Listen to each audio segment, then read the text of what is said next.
I am Max Payne. My wife and daughter were murdered.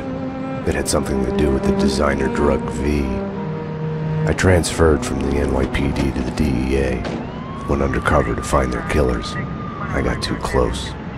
I was framed for murder. With nothing to lose, I went after the Mafia during the worst winter storm in a century. My first stop was Vinny Gagnetti, a lowlife in the habit of taking his frustrations out on underage call girls. I left him bleeding in an alley after I'd gotten what I wanted out of him. I met Mona Sachs in a gothic nightclub, Ragnarok. She was a hired killer. We were after the same man, her sister's sadistic husband. I was drawn to her for all the wrong reasons. I made a deal with Vladimir Lem. The Russian was a smooth operator.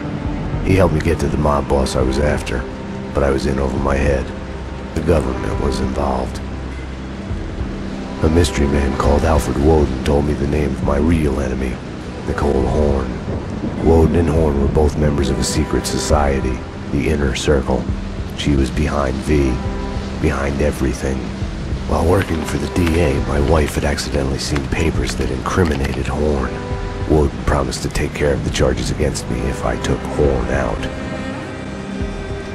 Deputy Chief Jim Bravura of the NYPD was trailing me by the empty shell casings that I left behind.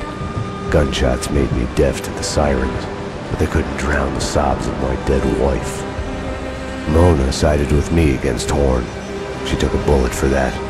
Her body disappeared behind closing elevator doors. I killed Horn. I gave myself up to the police. I had enough evidence against Woden to know that he'd keep his promise. I lied to myself that it was over. I was still alive. My loved ones were still dead. It wasn't over.